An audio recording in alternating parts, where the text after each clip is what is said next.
so often we make decisions. If we're all running around pretending everything's perfect when it's not, we're lying. Mm-hmm. So we're making decisions based on lies. Right. That's never going to go well. There are going to be additional problems created because we're not making choices based on reality.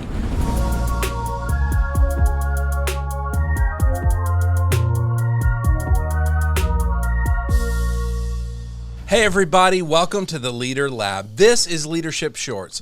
Quick thoughts to help you level up your leadership. My name is Chad Wright. I'm the founder of Forward Partners, and I'm joined as always by my partner in podcasting, Emily Grace Deal. Emily Grace Deal.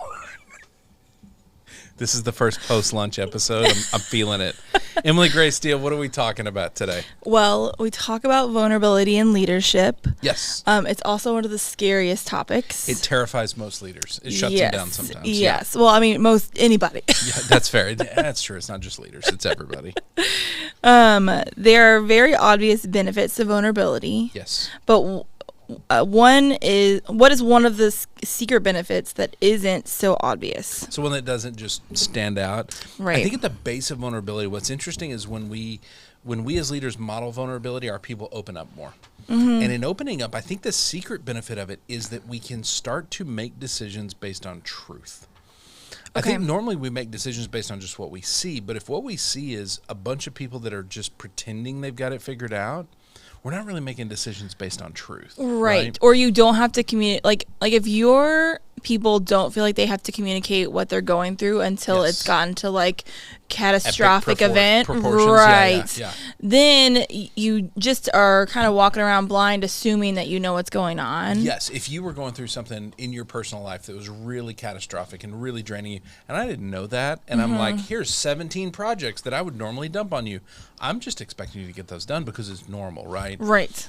I am not actually making a decision about what to give you based on truth. I'm basing it on you being armored up and going, oh, yeah, everything's great. I've got this, right? Right. Well, we talked about this recently because we were talking about, like, even when little vulnerability moments happen, you kind of have to share those even if they seem, like, silly or frivolous that you're sharing them. Yeah. But that they know it's happening means you can, adapt. I think we were talking about for the fact that we have that question, the success question. Yes. And it's like, if the answer to what is success this week, like getting it done, just doing the minimum, and if that's the answer multiple weeks in a row, that's when we have a conversation.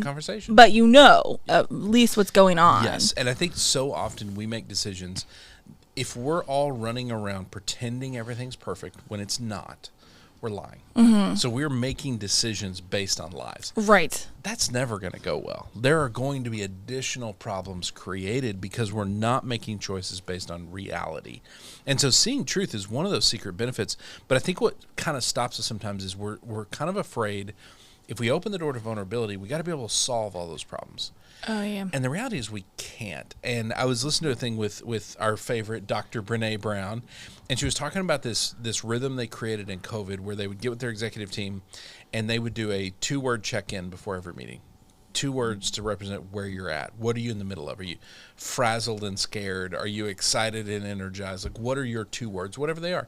And one of the things she pointed out was when somebody shared something heavy in their 2 words, she's like, I didn't need to solve it. I didn't need to stop the whole meeting to focus in on that one thing. Just acknowledge it. Hey, thank you for sharing that. And then follow up later. But just knowing that's where they're at is so helpful, especially if they're a key part of that meeting and you know they're in a bad place. Great. That knowledge is going to help us support and help us figure things out. Yeah. And so I think what stops us is we feel like we got to fix it. If I came to you and said, yeah, I got this thing going on in my personal life, it's kind of a disaster, I'm not going to be in a great place. It's not on you to solve that, but for you to know that and go, okay, now what can we do to help? Do we need to change things? Do we need to move things around? Yeah. Again, I keep referencing last year when my wife was diagnosed with cancer.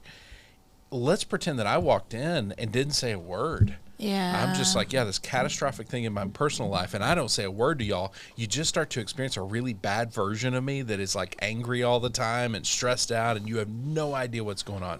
Yeah. It creates chaos. But the ability to say, hey, I've got this going on, and I don't think I'm going to have it for a while. I need y'all's help.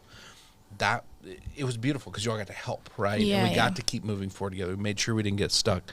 And so I really do think that's one of those secret benefits we miss is we're making decisions based on truth. You know what's interesting too is thinking about giving just 2 words and like I also sometimes don't want to share because I don't want that person to feel like they need to fix it. I don't want you to fix it, yes. Right? Like you knowing is helpful enough. Yes. But sometimes I don't share because I don't want the other person to give me feedback and advice. I don't want that right now, yes. Or necessarily always need that. Yes. Sometimes I don't need you to feel like you. And I have to learn this a lot too because I'm normally the person that wants to step in and help and fix everything. Yeah. Well, and I think most people in leadership roles are. Yeah. Like, it's really hard to get into a leadership role and not be the fixer, right? Yes. And so you're right, that does make it harder if you really don't need anyone to fix it right now. You just need them to kind of know it exists. So it's like comforting to know that it's okay. We don't have to, I don't feel like you need to fix it, and then you don't feel like you have to come in and, it works for both the ways. Yes. What's occurring to me as we're talking about this too is it's really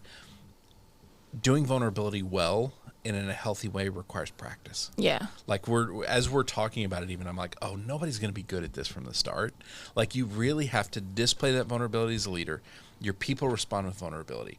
We wrestle through some things together. We learn from those things because we don't do it perfectly. Right. We get better and better and better and better at it over time. But without that initial start and then that rhythm of continual improvement, we're not going to get there.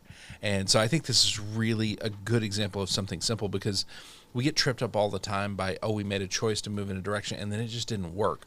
Sometimes it didn't work because outside forces. Often it didn't work because something's not clicking with the team, and we don't know what that is until we can find that. And if we can find it up front with vulnerability, it changes everything. Yeah. Leaders, let's talk next steps on this. I think a couple things. One, if you can learn to be vulnerable, your team can be vulnerable. And again, we've got a great episode on healthy vulnerability that we'll point you back to. We're not saying just open up your soul and show everyone everything. That is not healthy vulnerability. But if you can be vulnerable in a really appropriate, healthy way, they are then going to open up and be vulnerable. And then as a team, you are making decisions based on truth. You're not making decisions based on the lie that we've all got it figured out and no one's in the middle of anything stressful. That's what we like to pretend every day. That is not helpful. And so if you want to make decisions based on truth, that's the way to get there, is that vulnerability. But also in doing that, don't feel like you have to fix every problem. It is not your job necessarily to fix every problem every person has. But just being aware of it is going to be really, really helpful. And so I would encourage you to do that. And again, vulnerability is terrifying for human beings, not just for leaders, but it is so vital to great, effective, healthy leadership. Yep.